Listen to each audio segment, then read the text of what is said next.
everyone, and welcome to Political Paradigm. I'm Terry Ikumi. Today we'll look at the 2023 general elections from the point of view of the civil society organizations. My guest today is the founder and CEO of Connected Development and Follow the Money. Both organizations deal on development at different levels within Nigeria and outside, and also focus on financial accountability of the government. My guest is Hamzat Lawal.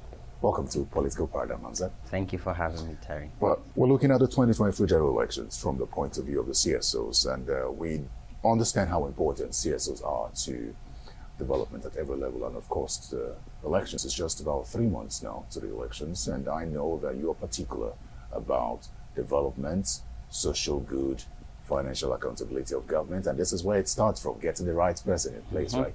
Yes. How are you preparing for it? For civil society organization, I know some of my colleagues organizing a series of town hall meetings, not just for presidential candidates, but also for senatorial and gubernatorial candidates across Nigeria. Also, we've been analyzing and studying the various manifestos and also documenting how we can hold these people to account when they're elected into office. As civil society, we've also been engaging the independent umpire on electoral management. And just last week, we had a joint meeting with INEC, as civil society, asking them how prepared they are, what are some of the issues, what are the challenges, and how we can work together to overcome it.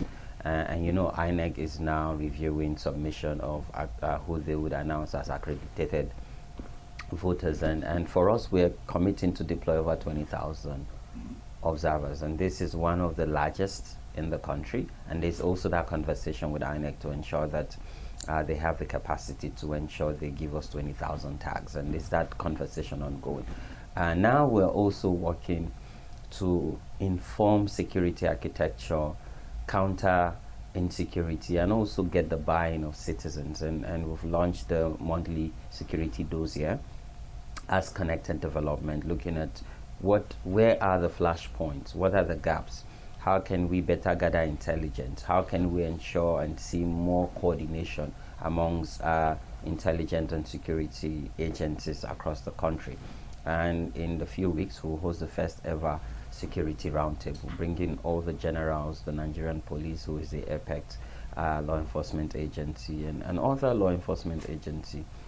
I want to hear from them. What are you doing as we go into 2023 election? Because one concern of INEC is safety of her personnel, sensitive material, and ensuring that as we go into election, the security agencies are able to protect lives and property and give and build confidence in the electorate, so that people can come out and cast their ballot. So this is some of what we're doing. But also, when you look at integrity, so we're looking at, okay, for the past 7+ years, how have this government fared at various levels? How can we ensure that we also inform and educate citizens, and saying this is how much money has gone into key sectors and institutions? Because we want the campaign and the outcome to be based on issues. We want citizens not to be swayed by propaganda or swayed by emotions, but rather swayed by policy and decisions. We want an electorate that are informed. So when they go to the ballot, they make decisive decisions. And because, again, I always say we all have a shared blame on where Nigeria is today. We can't really blame politicians, because politicians did not put themselves in offices. It is you and I who are the electorate. Those decisions we made are what informed where we are. And we all agree that post-2023, Nigeria needs to make progress.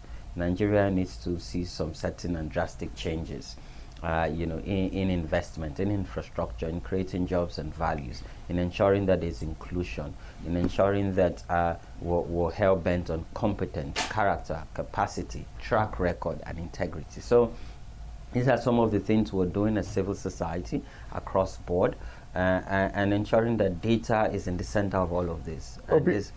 Beautiful. We will talk about data, and as you rightly mentioned, the sort of conversations that are taking place right now with regards to assessing the past or the present administration to allow people make informed choices based on available facts, data, not sentiments, as you had put it earlier. But let me ask you this question. We're just about 3 months to the elections, and the polity is heating up. I'd like to get your thoughts on the state of the politics. What do you think about what's happening in Nigerian politics with just 3 months to the election right now? First, I think that it is exciting when you look at the level of conversation and engagement and civic participation. So when you go on the streets, when you're in a public place, maybe the market or motor park or even public transport, when you go on social media, when you go to the corridors and the churches and the mosque, when you go to different congregations, the conversation is about 2023 elections. There's that debate among citizens and electorate. And we've never seen this kind of engagement, this kind of interaction and openness, where even candidates are heavily investing in digital media and also mainstream media, selling their messages, their ideals, their manifesto, their capacity to deliver on various promises. So it's really exciting. I'm optimistic, but I'm not entirely happy. See, I'm not happy, Terry, because sadly, some conversation are also centered around religion, which is terrible. Some are centered around ethnicity and region. You know, Nigeria's democracy, as much as it's still young and evolving, over 20 years on uninterrupted democracy, we should have matured and grow out of religion, ethnicity, or region. See, Terry, if you or I fall sick today, we care less on the religion or the region or ethnicity of the doctor or nurses who would make us feel better, you know? So the sad reality now is the heat in the politics, you know, it's been generated by this conversation about religion. And see, what started this is the lack of inclusion and the fact that some quarters or some region felt that they were not being treated like they were part of Nigeria, or some religion were treated as if they were not part of Nigeria. And I think that this is an insensitivity of the political class, you know, where you don't think, they're not thinking beyond Project Nigeria. They're rather thinking about, you know, they're thinking about winning an election. Yes, I know every political party and every politician wants to win election, but to what cost? Is it to the cost of a united republic? Is it to the cost of peace and prosperity and progress? Is it to the cost of inclusion? Another thing that makes me sad is the fact that a lot of politicians still see young people as part of the problem. They're not seeing young people as part of the solution. But women, young people, and people with disability, you know, it's a society that does not invest in young people, a society that does not use the capacity, the capability, the energy and numbers of and innovation of young people, it's a society that can never prosper. You know, they still see young people as part of, and youth as part of the problem. No, youths and young people, women and people with disability are part of the solution. Well, when you say part of the problem, what do you mean? Oh, so when you even look at election, for instance, a lot of politicians would rather invest heavily to a group of young people to cause mayhem, you know, either in the digital space. You see, right now, sadly, in the digital space, what we have are mob stars. You know, we now have digital mob stars who are now recruiting people based on mob mentality, cancel culture, where people cannot even express themselves freely, where your opinion does not really matter if it doesn't confirm with mine, you know. These things, usually before now, you see them offline or in different groups. Now they're heavy on the digital space.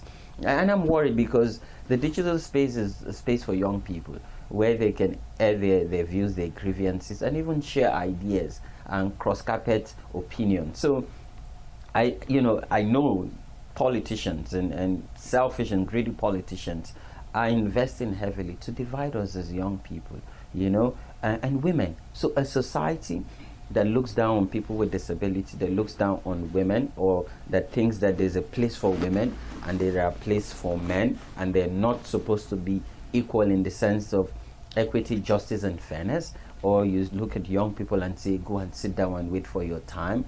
Or what exactly do you have to offer? Really? Have we seen the recent data by INEC? It is literally women, people with disability, and young people that would decide the fate and trajectory of this great country. The elections in 2023, it's in the hands of young people, women, and people with disability. You know, when you talk about this, it just draws me to the retweet of Hamzat, which you which I saw you retweet when he talked about ageism in politics still being a problem. When he says that you find 50-something-year-olds still addressed as young people and told to wait their turn in leadership, and that takes me to the Not Too Young to Run Act, which came into play last year, just before 2019 general elections, and we saw quite an increase in the number of participation of young people in that election. We saw candidates or young persons emerging as candidates. Now, fast forward to 2023, there is a decline. Yaga puts the figure at about, I think, 8%, 6 to 8%. So we have 34% in 2019, and now going into the 2023 general elections, we have 28.6%. And it raises the question, what went wrong? Shouldn't we have been making progress with the Not Too Young to Run Act? Or what level of discouragement entered into the picture from 2019 till now that has dropped the number of young persons that have emerged as candidates for elections? The answer is simple. It was because money took the center of the stage. See, when we went into 2019 elections and when we led the Not Too Young to Run campaign for over 2.5 years and got the president to sign the constitution amendment, and if you look at his speech, when we go down memory lane, in his official speech, he begged young people to wait till 2023. That is what President Buhari said, because he was scared at that time because of how young people were organized and speaking in one voice. And I'm really proud and excited about that campaign because, Terry, that is one campaign and initiative that united young people from the different political or social class. Everyone wanted inclusion and participation, and the Not Too Young to Run movement provided that leadership and platform for them. And the political elite were scared. And the only way that they can sign the law, but also use left hand to pull the law off our foot, is to put money in the center. Terry, how much was the party nomination form and expression of interest from the major political party? How many young people can actually afford to pay that? Politics is about service. It's not a transaction. It's not a place where you go make money. But sadly, the money bags, the corrupt politicians, they see it as an investment. They see it as where they throw money at, and then they recuperate their investment. And that's why you have abandoned project, or you have cost of inflation in the budget. You have misappropriation and mismanagement. But money took center stage as we go into 2023 election. What do I mean? Terry, I was an independent observer during the primaries. I got accredited to observe most of the political party primaries. I saw and experienced firsthand where monies were exchanging hands, and not even in naira, but in hard currency. And you expect young people to match that. Terry, I've sat down with a serving House of Assembly member, not House of Reps, so that's State Assembly, a young person who is currently serving, Terry, who told me that on election day he spent 30 million naira. And in my head, I asked him, why would you spend that amount of money? And he said he spent 30 million in less than 2 hours. And he's also a candidate running again for the same seat, House of Assembly, not House of Rep, not Senate.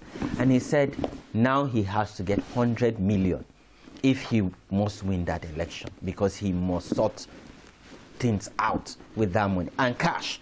And you see, Terry, this is where I support what the Central Bank of Nigeria did with the currency redesign. Because a few days ago, I sat down with a few bank managers and I asked them, what was the impact of this policy? And they told me a lot of cash came back to the banking sector, came back into the banking system. So you see these politicians, a lot of them have heaped cash waiting for 2023 to use this money to induce voters to transact and buy votes and buy their way into public offices. So for me, I support this policy because what it's doing is it's taking money out of, 2023 elections and taking it back into the banking system. I hope that there will be strict regulations of how money would move.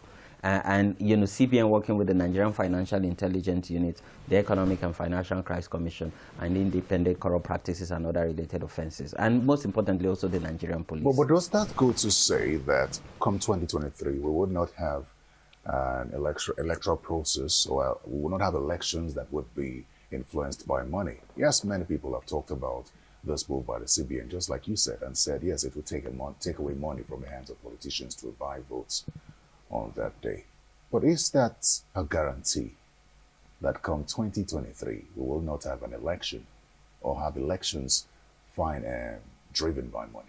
Well, it's not a guarantee, but at least there might be reduction. See, Terry, give it to politicians. They're really smart people. Give it to them. You see, when people say, oh, some of these politicians are not exposed, they are uneducated, but give it to them. You think it is easy to be an aspirant and then emerge as a candidate and then emerge in the pool as a winner, and then you still see some of them and you say, oh, these people, they can't even match me.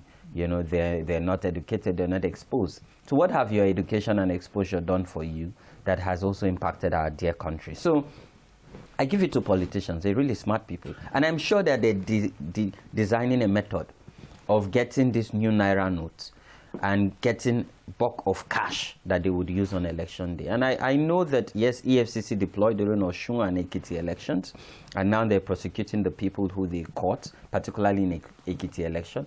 I hope they can accelerate that process and make a scapegoat out of it. And so it sends a message to the political class, and particularly the corrupt political class, and say, see, when you're caught, the law would catch up with you and you'll be put behind bars. But you know, there are concerns as to whether or not there are actual prosecutions. I mean, this is not the first time that people have been apprehended for electoral offenses. And then there is a concern that we may not have that Electoral Offences Commission ready just in time for the election because it's still be with the National Assembly. What impact will that have on the elections? Terry, I'm not for Electoral Offences Commission. And I've had series of debates and arguments with my colleagues in both the civil society space and even some INEC officials. And I said to them, we're saying we want to cut down the cost of governance. We're saying that the duplication of effort by different MDs. And we want to create another judicial system that gives us a commission. So what it means is we're going to increase our overhead that is already killing you and I. And now we're even debating, let's remove fuel subsidy so that we can pay salaries. Because a lot of governors are saying, if this subsidy remains, we won't be able to pay salaries. Nigeria will be on her knees. And we want to create an Electoral Offences Commission. And their argument is to expedite electoral offences and processes and put people behind bars. Why can't we strengthen our existing judicial processes? Why can't we empower and strengthen and provide resources to the Nigerian police? See, Terry, today's Nigerian police have the capacity, they have the capability, and they have the intellectual know-how to solve any crime from around the world. But what they lack is that politicians have kept resources that is meant for them so that they keep them handicapped. And I said today, if you give the Nigerian police resources, you train them, you empower them with equipment, you give them resources, you increase their take-home pay so they don't compromise, and you allow them to be independent, because the Nigerian police is supposed to be loyal to the state, not to who is in government or office, to the state. And I can give an example of what happened at the Kenyan presidential election, because we also deployed observers. And, you know, the good thing was the INEC chairman also, you know, went for a study with his team, and we met in Nairobi, Kenya. When Riley Odinga rejected the result, the Kenyan police released a statement saying that this country belongs to all of us, that we should remain peaceful and would not conform with the violence that the politicians in Kenya are calling for, and asked the people and told the people that they stand by the people and the will of the people. That is an independent institution, and that is what is expected from the Nigerian police. And I know that they have the capacity, they have the will, but they don't have the resources to do this. I know a few weeks ago, there was a commissioners' conference in Imo State. I know that there are different meetings amongst, you know, the Nigerian police hierarchy to share knowledge, to share notes and experience in ensuring that they provide security as we go into the 2023 election. So for me, do not create new agencies of government, because yes, there's an argument that when they create this Electoral Offences Commission, they're going to take personnel from different MDs. But that would also increase overhead. It will increase costs. I can understand the frustration of the chairman of INEC and officials of INEC that, oh, you know, the judicial process is really slowing justice. But is it because it is slowing justice that we should now create a new institution and have duplication of effort? Come on. So for me, I do not support that, and I've made it known publicly.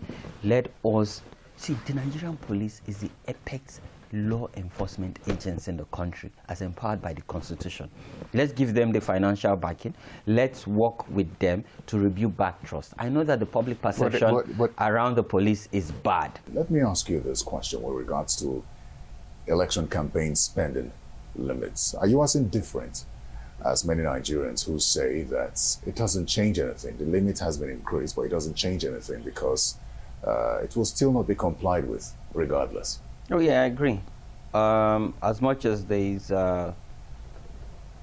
campaign limits, and yes, it has been increased with the 2022 Electoral Act amendment that Mr. President signed into law, but it doesn't make any difference. And how do you?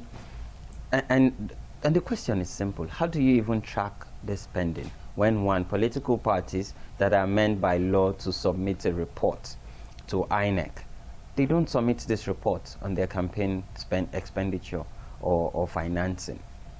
They don't submit this report. I know some candidates who, who are already saying, oh, we have 2 billion to spend for this election, or that would say, oh, we have to spend up to 1 billion. And then when you probe further, how do you spend this money? Some of them would tell you, oh, they would spend it through their friends and cronies who would come and say, we're donating this facility to your constituent or to your state or to a local government.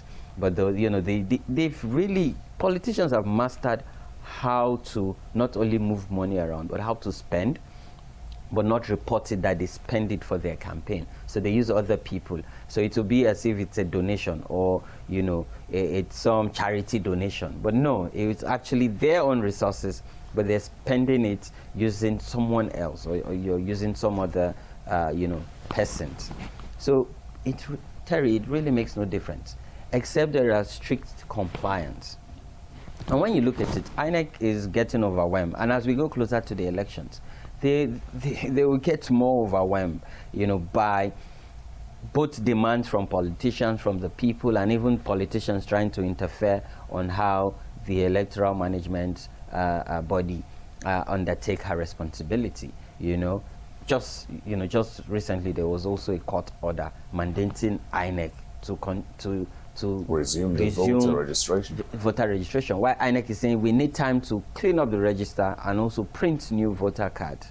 So you see, they're going to deal with so many things, but until you have strict compliance, where INEC work closely with the Nigerian Police Financial Intelligence Unit. And a lot of people don't know Nigerian Police also does financial intelligence, where they can actually work with banks and various financial institutions to ensure that these politicians, and particularly political parties and their candidates, adhere strictly to campaign spending.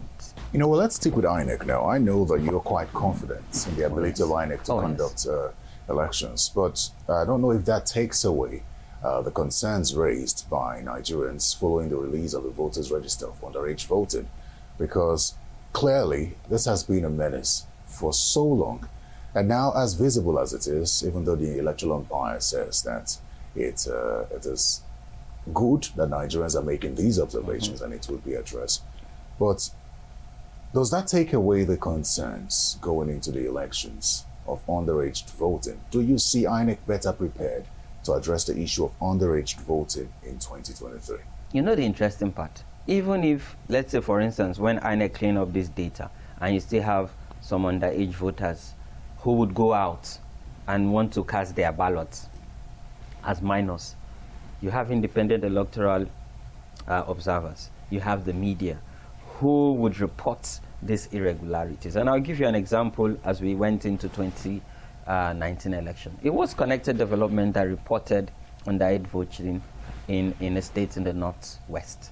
It was our reporters on the ground who saw massive underage voting, took pictures and video, when we first reported it, I remember when we first reported it, we went to the Coalition Center, and because I'm the head of mission, I have access to I stood up and I spoke and I said, we have reports that is underage voting. They tried to debunk it, and then we had to go public with it. We posted it on social media, and channels actually picked it and amplified it, that here are evidence of underage voting. And I'm happy that with technology, today, both digitally and manually, citizens can see the register and can report this. INEC has said, yes, we're cleaning up the register. But also, this also shows you that there are people, even within the system, trying to fight the progress that INEC have made. Because it is people who actually manually registered people into the digital platform. Are we saying that they don't know that those kids are below 18 years? And so for me, and I know the chairman have said we're going to investigate this matter, and whoever is found wanting would not only be fired or sanctioned, but would be prosecuted. And I want to give them benefit of doubt that they're going to actually investigate and would provide more information to the Nigerian people. But you've seen larger interference of political class and the politicians. See now, they're trying to fight INEC not to deploy beavers, which is really sad. They're also trying to fight INEC not to do electronic transmission of results. Are we making progress or headway? Or are we trying to take Nigeria 10 years, backward? We've really made significant progress, where even the international community have commended Mr. President, have commended the National Assembly for taking leadership on both steps. Mind you, do you know it's because of this electoral law that was amended and passed that made some of these lawmakers not to return back to the National Assembly? Because even them, it affected them. In short, they are the first casualties of this 2022 electoral amendment law. And that's why you see they tried to even negotiate with the president when he brought more amendment, and they were trying to get him to roll back on some of the laws, and which he refused. So we're making progress. But what we're also seeing is interference. Politicians, why would, you see, it just beats my imagination. You see this electronic transmission of results, there is an opportunity it provides. Yes, arguable, not every community in Nigeria have internet penetration. But because of this law, this has created an opportunity where NCC can invest more, can bring private sector, where many Nigerians, philanthropists can invest. And we can have mass all over the country. Within the short time. Yes. This conversation started before now. And my submission was simple. This would help ensure internet penetration. It will create more jobs. It would ensure that the communities are connected to the global digital community. It will create value. There will be jobs. There will be e-commerce. There will be so many enormous opportunities. So there is time to improve on this. So yeah, for me, let politicians not interfere. And the Constitution gives INEC the mandate to provide procedures and processes for an election. Let the politicians not interfere, because see, the politicians are coming with their bias. You and I do not have any bias because we're not on the ballot, and because we're not, for now, publicly, we've not aligned with any political party.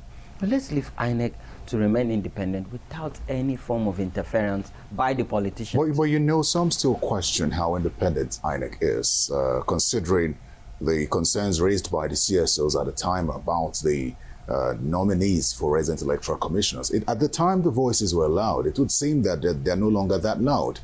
Is it no longer an issue that CSOs had raised the alarm at the time that there were resident electoral commissioner nominees who were party members or culpable in certain aspects, who still went ahead to be confirmed by the Senate and are now Rex? Is it no longer an issue? Well, in some quarters it's still an issue, and in other quarters it's not an issue, as long as INEC follows the stipulated guideline. By the way, INEC already have a guideline ahead 2023 election, and before this came to be, all the recs sat down, officials of INEC sat down. They were consultative meetings. They were meetings where they collected feedback and it was adopted. And this is a very updated a process, and we have this very updated document that gives a clear guideline of the role of even the media, security agencies, civil society, even INEC themselves and their various ad hoc staff. So as we go into these elections, yes, issues would be raised, concerns would be brought forward, but let nobody interfere with the role and mandate as prescribed by the Constitution to INEC. And my own, Terry, my own plea to INEC is, yes, you have a guideline, but please let's review that guideline. Why do I say that? From the experience we brought from Kenya. Kenya has about 21 million registered voters. So their register has 21 million. Now we have about 90 million. But Kenya polls open between 7 to 8 a.m. That's when they start, voting. And, they close their poll by 5 p.m. in Kenya with 21 million registered voters. But in Nigeria, we have over 90 million voters. And yes, they're still cleaning up the register, but, with over 40 million new register, so it will be about 90 million plus. But we open the polls around 8 a.m., 9 a.m., and we close it by 2 p.m. Yes, there's that argument that even if you have 500 people on the queue by 2 p.m., the last person would, cast his ballot before they start sorting and counting. But no, I think if we increase the time or the window, it gives confidence, and I believe it will help reduce voter apathy. As we go into 2023 election, I'm confident that there will be less voter apathy because a lot of people are really excited.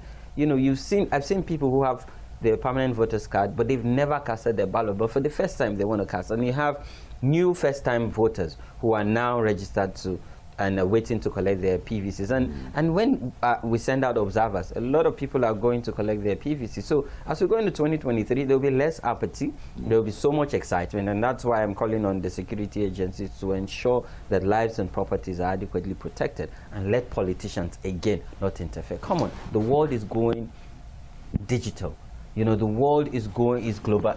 We live in a globalized village. And yet, you as a political leader is saying that, we should not use BVAS or we should not use electronic transmission of results. Come on. Are you saying that you prefer to go to the bank or we should go back to the ancient days where you and I will queue in the hall of the bank and deposit money or withdraw money? Or we can just sit in our comfort with an app. You can make transfer. You can make transaction. Is that not progress? So why are corrupt politicians trying to interfere with the progress we've made collectively? It wasn't easy getting this amendment passed. It wasn't. And it was precedented and historic. Let me ask you this question. I like to think that you are quite confident that 2023 will be different in every way. Is that what you see? 2023 is a transitional year for the country. It's going to be historic, it's going to be phenomenal and unprecedented. President Muhammadu Buhari, after completing 8 years, would leave. Either his party wins or an opposition win, there would be a transition. So that makes it different. And I believe that the process, as we go into 2023, would also help strengthen our democracy. And now that citizens are announcing that truly there's power in the ballot, and each and every one of us have one vote. See, do you know it's only the ballot that ensures equity, fairness, and justice? Because as the president or the sitting president, you're only entitled to one vote. As an ordinary Nigerian who does not have access to quality lifestyle or health care, only have access to one vote. So in the eyes of the ballot, we're all equal, and that is justice. So for me, that's the awareness that you talked about. Yes, and it's a good thing because the conversation is tilting towards issues and not the back and forth that politicians like to do. And so let me ask you, Hamzat, who should be Nigeria's next president? The person that the Nigerian people vote for will definitely be the Nigerian next president. What sort of qualities should the average Nigerian look out for? The first question is asked, this person who is on the ballot, what is the person's track record? What is the person's antecedent? What has the person done? What do people know the person for and as? What are the values of this person? Does this person have questionable character? What is the integrity of this person? Is this person known for his or her words? You know, because we need people who have competence. Is this person competent? We need people who have good characters. Does this person have good characters? We need people who have values. Does this person's values imbibes integrity? So sounds like that. Sounds capacity and capability. Sounds like perfection to me. No, We it's know not. that. See, Terry, come on. No. Here's where I'm going with that. You know, when you clearly, that's the conversation in the public space. But my question is, we see the public space, we see the political actors, we see the candidates that have been put forward. Do you see that kind of person in any of the front runners, to be specific? Terry, are you trying to put me in No, a I'm not spot asking you to where- pick anybody. I'm just saying that among the front runners, one of them will be president of this country. Oh, yes. Do you see anyone? I'm not saying mention a name But Terry, because you you're said supposed to. four front runners. There are 4 of them. No, Terry. This is where. I said front runners. Okay, I thought you said 4. No, front there are runners. front runners. 4 of them. We have are 3 over or 15. 4. No, Absolutely. Terry, no. 3 or 4 are Let's be tipped as fair. front Let runners. us be fair to all the candidates. We have over 15, about 18 presidential candidates. I see these qualities in most of them. And no matter what you and I say here, the Nigerian people have the power and will decide come 2023. Yes, it might seem like a far-fetch where, do we have, this perfectionist or perfection in this person? I believe so. See, No. Let's even look at let's these exhaust. people. Let's exhaust this conversation of front runners because you've covered elections. Oh, yes, and you I have. understand what a front runner is. I do Even in the understand. U.S. election, I we do had more understand. people on the ballot. I do. There were And it 2 is you, front the runners. media, that sets agenda. No, this is not an agenda setting thing. I'm Okay. telling you that you understand politics and you understand the importance of. Should I say political clout or sort of structure, as most of them would put it. We cannot rule that out. I And that's agree. how you are able to filter I agree. them based on I agree. these. So when you look at these ones that we consider front runners based on how they've been able to put themselves out there, How the media have been able to put them out. well, they come to the media as well. So Well- that could count for something. So based on what you see among the front runners, do you see a candidate that fits the description of Nigeria's next president? I see plenty presidential materials in those front runners. And I say this because for me, I don't only look at the candidates and the running mates. I also look at the people around them. I also look at what they have done. I also look at, do they have young people leading their campaigns or being part of their campaigns? Do they take issues, imagine current issues and emerging issues closer to themselves? Are women part of their decision-making campaign body? Are people with disability part of their campaign? What are their takes beyond the whole political shenanigans and rhetorics? What are their take on salient issues? What have they done during, when there are either good things or bad things? So when there are conflicts, how did they respond to this conflict as even a private citizen before they emerge as candidates? So in the front runners, to be fair, I've seen presidential material in them. Yes, they have their gaps and their weaknesses. We're humans and no one is perfect.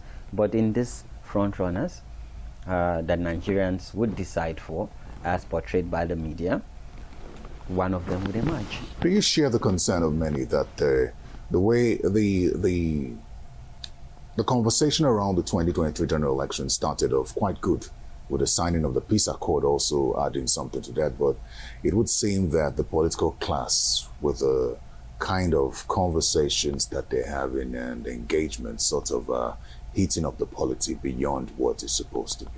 Oh yes, I have concerns because yes, they've signed a peace accord, but when you look at it, I've seen some of the campaign trail of some of the candidates being attacked by opposition, or they've been allegation that it is the opposition that is attacking their campaign trail. I've seen some institutional bottleneck that some of these candidates have faced from their opposition, where they can maybe they can access a campaign venue, or they're being grounded to even or they're being attacked, or their campaign materials are being vandalized. So I think that there should be deeper conversation about ensuring peace. So, because you see, Terry, without peace, we cannot have a free, fair, credible election. And the exciting part for me is young people have also come with a consensus in the area of peace, and we've all agreed collectively as young people, so artisan, out of school people, dropouts, the so-called people, a lot of people call agbero, touts, we've all agreed that we would not be an instrument for violence. And this is really exciting, where we are now saying that we would support INEC and the electoral process and ensure there is peace and prosperity, so we can have a free, fair, credible election where the integrity of the election is intact. Let's talk about social media now. This 2023 general election conversation started off with many saying that social media is just a bunch of young people who want to talk and do nothing on election day. But you see that that's changing. I recall that the presidential candidate of the All Progressives Congress recently talked about social media and how it's affecting him negatively. I don't know if he was serious about that, but political actors are now coming to the realization that the people on social media would sort of have an impact on the 2023 general elections. Do you see that as well? Oh, yes. Social media is a very strong tool that ensures civic engagement and participation. Why do you have influencers if they don't influence thinking, perception, narrative on the platform? Let me give you a few examples. President Muhammadu Buhari banned Twitter just because his tweet was reported and the machine brought down his tweet. And for a very long time, Twitter was banned because of the power. The government says that wasn't the reason for it. Well, that's their own problem. Because of the ban, because of the impact of Twitter and social media. So this government of the day had tried to, time immemorial, regulate social media. In short, first they wanted to regulate civil society. They also targeted media and media houses and some investigative journalists, and also regulate social media. And with this was seen a clampdown of the civic space, which is rapidly shrinking, sadly. And so social media is that place and that platform that even allows for some level of conversation that is not moderated, in the sense that is not in control. Because when you control social media, it's part of state capture. When you censor social media, you're trying to capture the state and capture, and stiffens the voice, the independent voices of freedom of expression as guaranteed by the Constitution. So yes, social media is big. And as we go to this election, social media would actually shape this conversation. If social media is not interesting, or if social media does not bring value, why is all the politicians and all the leading candidates, most of their news or announcements or most of their groundbreaking information comes first from social media? I remember, you mentioned Bola Ahmed Tinubu during the International Youth Day. His message to young people came from Twitter. He did a video. He did a video just to communicate to young people and try to make them understand that he's with them and he uses their platform to engage them. I hope that really he really engaged on the platform and he does not leave the platform because of some negativity or some form of mob action. But come to think of it, do we want to go to pre-2015 and pre-2019 on social media? I think it's better now.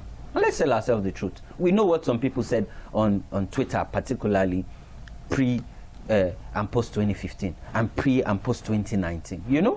So I hope that the community would get better and imbibe a culture of inclusion and freedom of speech, respecting freedom of speech and expression, and accept that there are diverse opinions that must be heard and respected, but not having government or politicians clamp down on voices that are just expressing their grievance with the state of the country. What do you make of the polls? The polls that have been conducted so far, do you think that they represent perhaps the true state of the polity as we speak? The ANAP Foundation poll and the We Together movement polls are polls that you cannot put at the back seat. This, because what I did was I did a deep dive into the methodology of this poll, that of ANAP Foundation and that of We Together. And this poll actually presents the polls of the current polls of the Nigerian people from different geopolitical zones. So these polls are reality, not the online poll, no, but this offline, robust poll, speaking to electorate, speaking to people with permanent voters card, people who are looking forward to 2023 general election to cast their ballot, and different groups and in different quarters. So do not, and I say this free of charge as an advice to the leading contenders, do not look at the polls and do not let your advisors and your political strategists tell you, oh, Oga, not take it serious. Take it very serious. As we round off, Hamzat, the APC government would be campaigning on its scorecard. You started off this conversation by talking about how they would either win or lose this election based on what they've done in the past 7 years, and not the argument of what's been happening in the past 16 years before this administration, which Nigerians will be using to judge this government. What do you see happening in 2023, in the 2023 presidential election, based on the assessment of the APC government? And as I like to put it, it's the same vehicle, albeit a different driver. You mentioned the scorecard. Who scored them? Were they the one that scored themselves and presented the card for us to use? And for me, I want to look at safety net, or what I call security. Not, security as you know it, but healthcare. When I say healthcare, basic healthcare, what is the state of primary healthcare across Nigeria? Is it a death center, or is it a recovery center where you can get quality healthcare? Let's look at education. And for me, let's look at basic education, because Terry, I'm sitting here with you today because of investment of my basic foundation, which is primary school. What is the state of public primary school across Nigeria today? When we went from over 10 million out of school children to now over 20 million out of school children. Now let's look at water, sanitation, and hygiene. There's reports that over 60 million Nigerians still openly defecate. Yes, I know that the Minister of Water Resources have a plan or an agenda that by 2030, Nigeria will end open defecation. But where are we today? Terry, there's just a new report that over 130 million people are extremely poor. Before now, it was over 80 million people. Now 130 million people. Terry, what is unemployment as of today? See, Nigerians are really resilient. Over 30% unemployment rate as of today. What is the inflation rate? What is life expectancy? Are people living with dignity as we currently speak? Well, I'll leave the Nigerian people to decide as we go to the poll in 2023. But for me, let's look at this safety security net. As founder of the Follow the Money movement, I'd like to believe that tracking government finances is something that you do. And if we're assessing this government, one of the concerns that Nigerians have made is some monies have gone unaccounted for, especially in the social investment programs of this administration.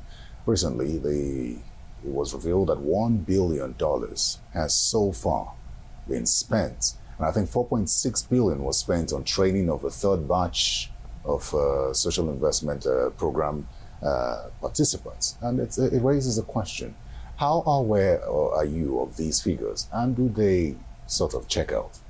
See, first, I must commend President Muhammadu Buhari in putting legal and regulatory framework as agreed by the international community. So President Muhammadu Buhari in 2016 signed the Open Government Partnership, and I was in London and I witnessed this signing ceremony of the Open Government Partnership, which allows for government, civil society, citizens, and the media to have a joint action plan.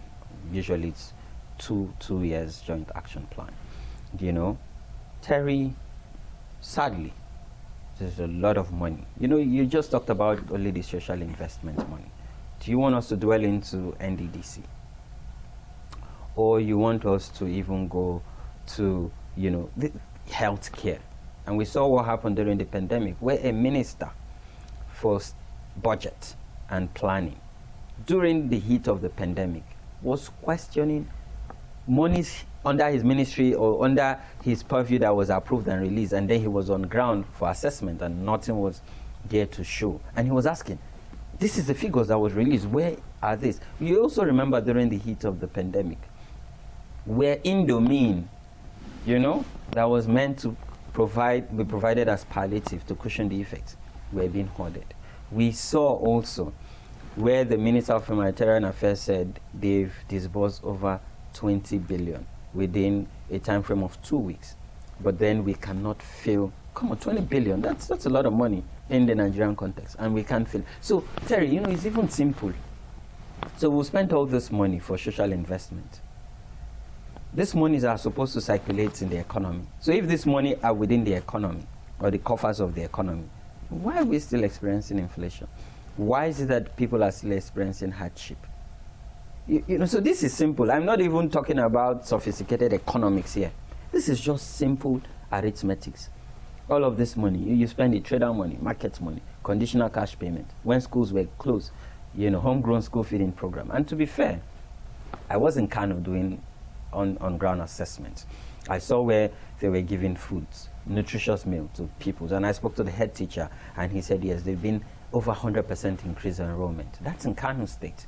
But we were talking about, so many other states. So if you say that, you're empowering vendors, you're empowering farmers who are supplying all of this, why are people still complaining? So for me, Terry, it is a safety net, but we're still experiencing ground corruption. What we've seen is just lip service in fighting corruption, particularly in fighting fiscal corruption. See, today, the proposed audit bill is still with Mr. President. Over 200 MDAs have not been audited. Some MDAs have not been audited since their establishment. So you have a country that have ministries, departments, and agencies that get annual budget approved by the National Assembly, signed by Mr. President, which means it is law. And then they get releases through the Ministry of Finance. And then they also spend this money, but then they've not been audited, but they keep getting money. Come on, are we a serious country? Or do we truly want to fight corruption? Or we're just, saying we're fighting corruption for the fun of it? Okay, just before we go, since you mentioned corruption, I spoke with, I think, Hamzat Mustafa, who's a presidential candidate. And one of the things he said is that the institutions we have on ground now are like dogs that are being sent to hound or arrest lions, talking about the corrupt persons. And it raises the question, if we will have a new president in 2023, should we maintain the current anti-graft agencies? Or what sort of adjustments do you expect that the next president of Nigeria should bring into fighting corruption? You see, there have been different debates on should we merge ICPC and EFCC, or should we even look at the laws that establish these agencies and see how we can strengthen them. There have been different quarters that, let's merge them. Some are saying, no, let's leave them and give them specific roles and responsibilities. But again, even if you have a new president, you must have strong institutions rather than strong men and women and weaker institutions. If not, you continue to have, sorry for the bad choice of words, a dog that cannot bark, or a dog that only barks but cannot do anything, cannot attack. So for me, I think that we should transition from playing politics with institutions rather than ensuring that they provide governance, architecture, and service delivery. So let's have stronger institutions that can even challenge a sitting president, that can investigate and prosecute a sitting president, even if they cannot prosecute because a sitting president have immunity, but they can investigate and provide evidence that a sitting president have been found wanting in a corrupt practice, and they wait for him to finish his tenure in office or an executive governor, and then they prosecute, rather than have an institution that is being controlled by people in the corridors of power. That is not how a society who wants to fight corruption strives. Hamzat, Lawal, thank you very much for coming on Political Paradigm. Thank you, Terry, for having me. Thank you very much. Hamzat Lawal is the founder and CEO of Connected Development and Follow the Money. And both organizations focus on development and track government spendings as well. Thank you very much for your time. I'm Terry Ikumi. Remember to catch this episode and others on YouTube. Simply search Political Paradigm or go to channelstv.com. Goodbye.